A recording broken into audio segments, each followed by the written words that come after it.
ఇప్పుడు మనం దశావతారాల్లో రెండవ అవతారమైన కూర్మ అవతారం గురించి తెలుసుకుందాం. కూర్మం అంటే తాబేలు, అదే టాటాయిస్. ఒక పెద్ద కూర్మంగా వచ్చారు శ్రీ మహావిష్ణువు. అలా ఎందుకు వచ్చారో మనం తెలుసుకుందాం.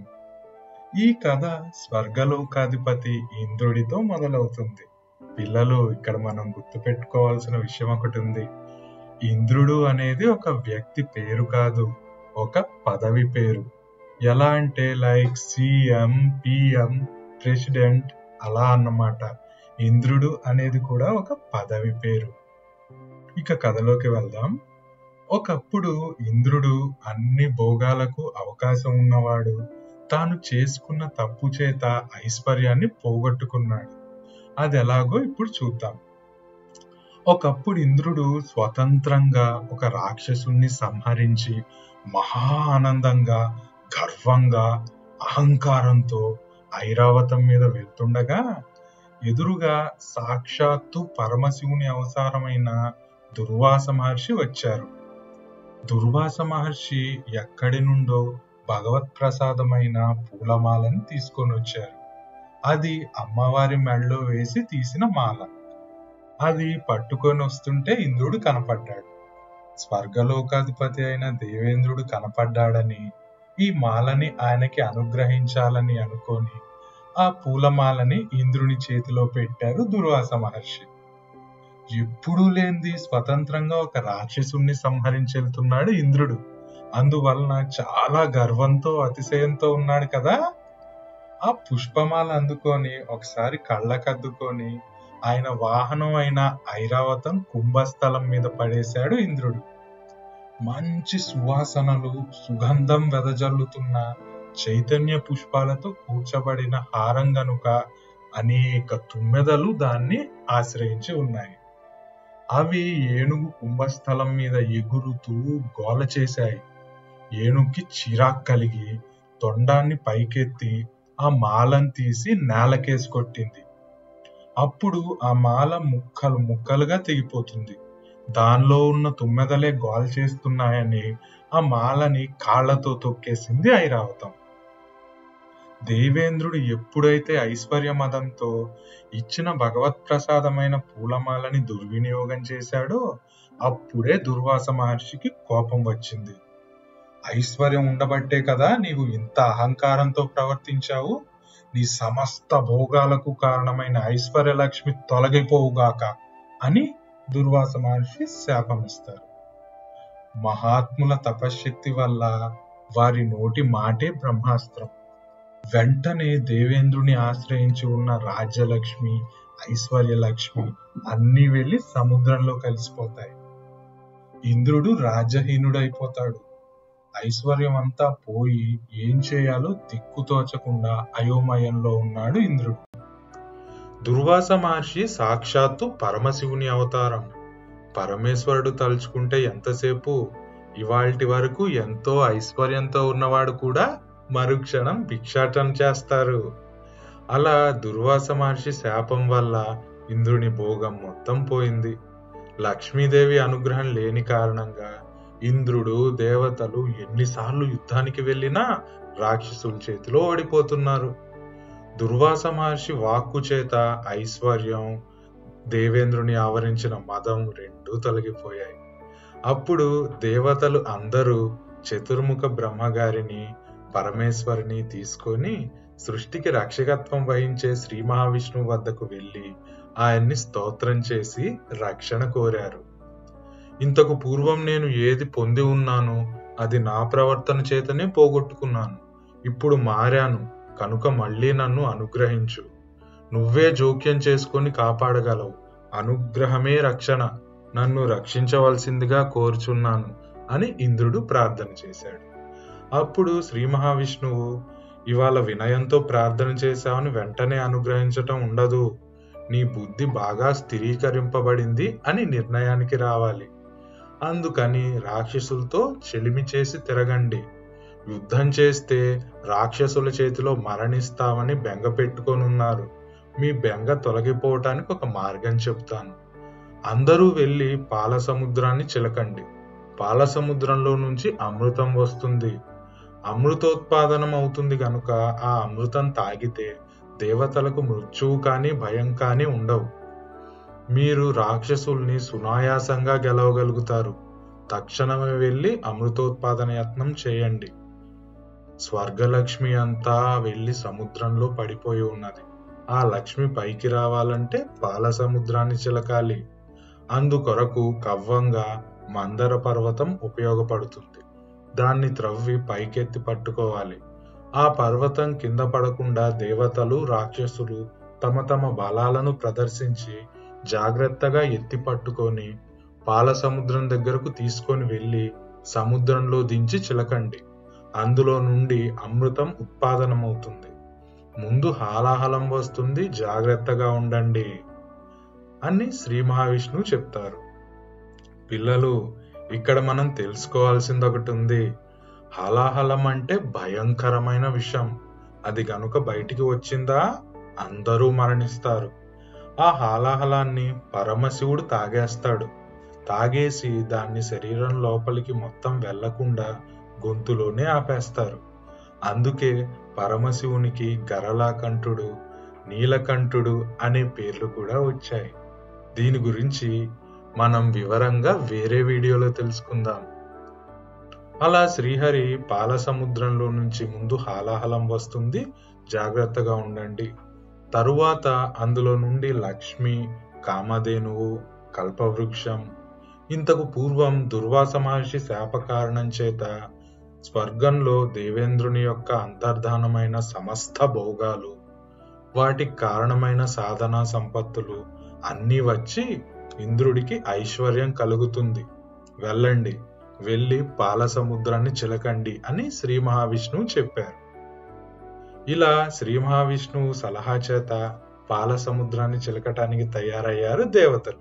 అలా శ్రీ మహావిష్ణువు చెప్పిన వెంటనే దేవతలు వెళ్లి రాక్షసులతో స్నేహం చేశారు. దేవతలు కనపడగానే ముందు రాక్షసులు చంపేస్తామంటే రాక్షసుల రాజైన బలిచక్రవర్తి తప్పు వద్దని చెప్పారు. ఆయన ధర్మాత్ముడు. రాక్షసుడైనంత మాత్రం చేత ధర్మం లేకుండా ఉండదు. మహానుభావుడైన ప్రహ్లాదుని మనవడే ఈ బలిచక్రవర్తి. మనని ఆశ్రయించి స్నేహభావంతో వచ్చిన వారిని సంహరించకూడదు. అందరం కలిసి అమృతోత్పాదనం చేద్దాం పదండి అని బలిచక్రవర్తి రాక్షసులతో చెప్పారు.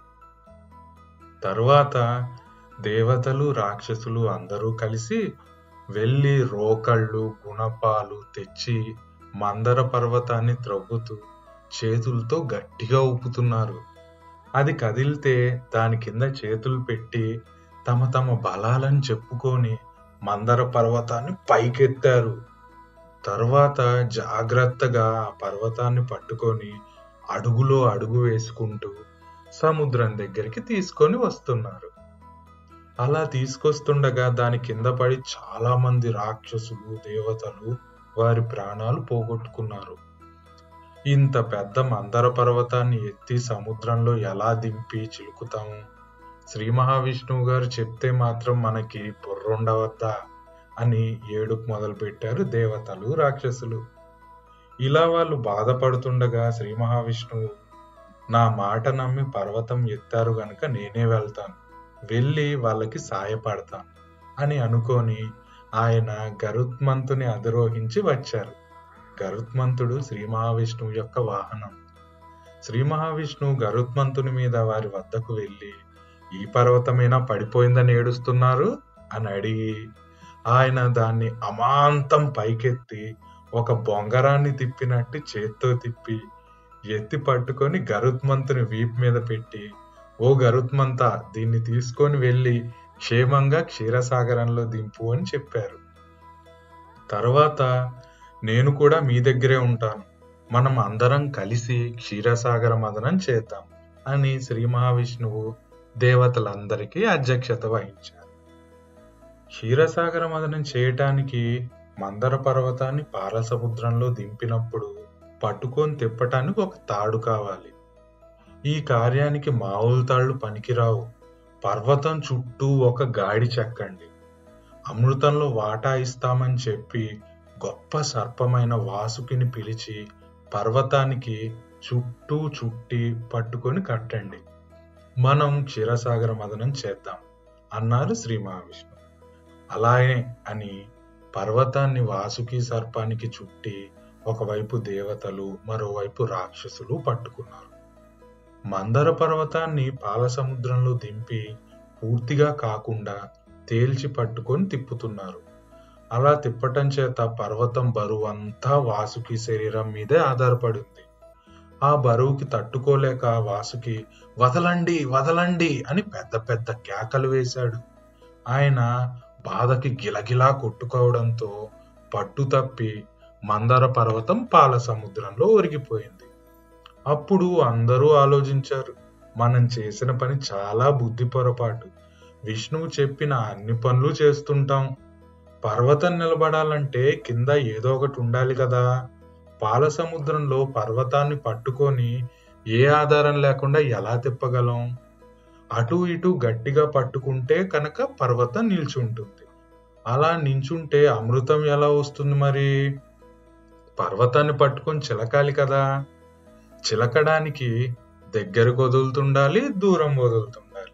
అలా చేయడంలో జారిపోతుంది. ఆధారం లేకుండా చిలకటం ఎలా అన్నారు. ఆధారం ఏది అని విమర్శించేవారే కాని పరిష్కారం చెప్పేవాళ్ళు ఒక్కరూ లేరక్కడ. మందర పర్వతం పాల సముద్రంలోకి దింపినప్పుడు దాన్ని భరించగలిగిన పదార్థం ఒకటి కావాలి. అదేంటి, ఎక్కడి నుంచి వస్తుంది అని దేవతలు రాక్షసులు తలలు పట్టుకొని ఏడుస్తూ కూర్చున్నారు. మందర పర్వతం పాల సముద్రంలోకి దింపినప్పుడు దాన్ని భరించగలిగిన పదార్థం ఒకటి కావాలి. ఆ పదార్థం నీటి లోపల ఉండి బ్రతకగలిగినదై ఉండాలి. అంత పెద్ద పర్వతాన్ని తీసుకొని వచ్చి వీపు మీద పెట్టినా కూడా శరీరానికి ఏం కాకుండా ఉండాలి. పైన డిప్పకి ఇబ్బంది కలిగినా శరీరానికి ఇబ్బంది కలగని ప్రాణి ఒక్క తాబేలు మాత్రమే. ఆ పదార్థంగా భగవానుడే మారిపోయాడు. అందువలన ఆయన కూర్మ రూపం ధరించారు. శ్రీ మహావిష్ణువు మహాసుందరాకారుడు. ఆయనది సామాన్యమైన అందం కాదు. ఒక్కసారి ఆయన వంక కనువిప్పి చూస్తే కన్ను తిప్పటం జరగదు. ఆయన స్తోత్రం చేయడం సాధ్యం కాదు. విష్ణు దర్శనమైతే నోట మాట కూడా రాదు. ఆ రూపాన్ని చూస్తూ అలా ఉండిపోతారు. అటువంటి సుందరుడైన విష్ణువు దేవతల్ని రక్షించడం కోసం అత్యంత ప్రేమ దయ కలవాడై 1,00,000 యోజనాలు కలిగిన పెద్ద తాబేలుగా మారిపోయాడు. దాని డిప్ప చాలా కఠినంగా ఉంటుంది.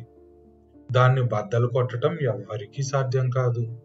బ్రహ్మాండం అంతటినీ పట్టి మింగేస్తుందేమో అన్నంత పెద్ద నోరు, ప్రపంచంలోని సమస్త జంతురాశినే మింగి లోపల పెట్టుకోగలిగినంత పెద్ద కడుపుతోటి ఈ ప్రపంచం మీద ఇంకో ప్రపంచం వచ్చి పడినా మెల్లగా కదిలే కాళ్లతోటి అలా మెల్లగా నడవడానికి పేరు పొందిన ప్రాణంలో తాబేలు ఒకటి. అలా మందర పర్వతం మోయటానికి బలం కలిగిన కాళ్ళు కలిగినదై లోపలికి బయటికి వెళ్తున్న తుండంతో తామర పువ్వు లాంటి కన్నులతో సుందరమైన విష్ణువు అలా పెద్ద కూర్మ రూపంలోకి మారి సముద్రంలో పడుకొని నా మీద మందర పర్వతం ఉంచండి అన్నారు. మందర పర్వతం వీపున పెట్టి తిప్పుతున్నప్పుడు ఆయనకి ఉన్న డిప్ప ఎంత ఉరుసుకుపోయి ఉంటుందో, ఎంత బాధని పొందుంటారు. క్షీరసాగర మదనంలో శ్రీ మహావిష్ణువు పొందినంత బాధ మరే ఇతర అవతారాల్లోనూ ఆయన పొందలేదు. అంత కష్టాన్ని, మనసుకి దిగులు కలిగించే విషయాలు కూర్మావతారంలో జరిగాయి. అయినా ఆయన దయకి ప్రతీక కదల్లేదు. మందార పర్వతం వీపున పెట్టి తిప్పుతున్నప్పుడు పాలసముద్రం లోపల ఆయన ఉండగానే హాలాహలం పుట్టింది. ఒంటికి దాని వేడి సెగలు కొట్టాయి. ఆయన కదిలితే అందరూ పర్వతం పడిపోతుందని కదల్లేదు. నన్ను నమ్మి పైనున్న వాళ్ళు వాసుకిని పట్టుకొని చిలుకుతున్నారు. హాలాహలం పైకి తేలి వాళ్ళు పారిపోతే అప్పుడు పైకి లేస్తా. వాళ్ళు కానీ అలాగే చిలుకుతుంటే నా ఒళ్ళు దహించుకుపోతున్నా అలాగే ఉంటానని ఉండిపోయారు. అలా వచ్చిన ఆ కాలకూట విషాన్ని చూసి దేవతలు, రాక్షసులు అందరూ భయపడిపోయి కలిసి పరమశివుని ప్రార్థించారు. శివుడు వచ్చి ఆ కాలకూట విషాన్ని మింగి తన గొంతులో దాచుకుంటాడు. ఈ విషయం గొంతులో ఉండటం వల్లే శివునికి కంఠం నీలం రంగులోకి మారి అతన్ని నీలకంఠుడిగా పిలుస్తారు. ఆ తరువాత వరుణి దేవత, సురాదేవత, అందమైన పారిజాత చెట్టు, కపిల ఆవు, ఇంకా ఎందరో అప్సరసలు సముద్రం నుండి ఉద్భవిస్తారు. చివరగా ధన్వంతరి తన చేతుల్లో అమృత భాండాన్ని తీసుకొని ఉద్భవిస్తారు. రాక్షసులు ఆనందంతో ఆ భాండాన్ని తీసుకొని తమ లోకానికి బయలుదేరతారు. ఇలా పాలసముద్ర మదనం ముగిసింది. అమృతం వచ్చింది. కానీ రాక్షసుల అమృతాన్ని తాగి అమరులైతే సృష్టికి ముప్పు. అలా జరగకుండా ఉండటానికి శ్రీ మహావిష్ణువు వెంటనే ఒక అందమైన స్త్రీ రూపాన్ని ధరించి రాక్షసులకు కనిపిస్తాడు. దేవతలకు మాత్రమే అమృతాన్ని పంచిపెట్టడానికి మహావిష్ణువు మోహిని అవతారం స్వీకరించాల్సి వచ్చింది. రాక్షసులు ఆ మోహిని స్త్రీ అందానికి ముగ్ధులై అమృతాన్ని అందరికీ పంచమని ఆ స్త్రీని అడుగుతారు. అయితే మహావిష్ణువు రాక్షసుల్ని ఏమార్చి దేవతలకు మాత్రమే అమృతాన్ని ఇస్తాడు. దీన్ని రాక్షసులు తెలుసుకోలేకపోతారు. అయితే రాహువు అనే ఒక రాక్షసుడు తెలివిగా ఈ మోసాన్ని గ్రహించి చంద్రుని రూపంలో దేవతల మధ్యలోకి వచ్చి అమృతాన్ని కొంత తాగుతాడు. అయితే అక్కడే ఉన్న సూర్యుడు ఇంకా చంద్రుడు ఈ విషయాన్ని చూసి మహావిష్ణువుకి తెలియజేస్తారు.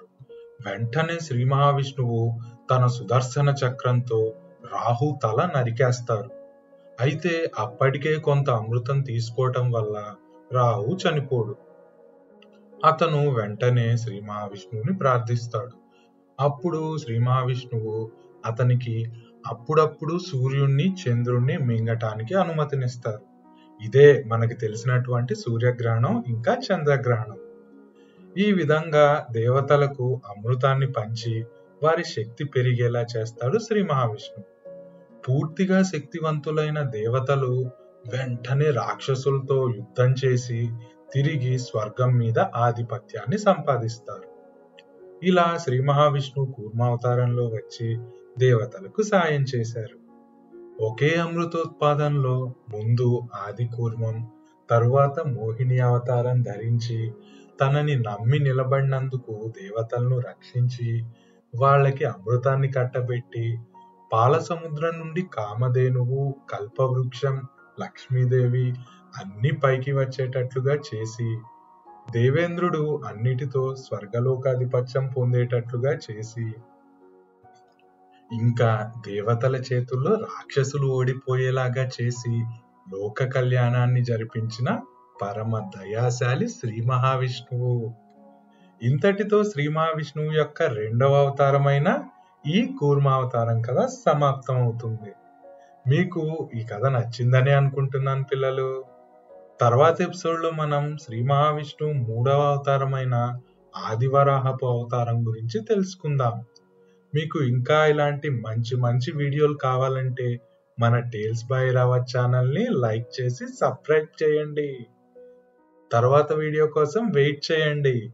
ధన్యవాదాలు. నమస్కారం.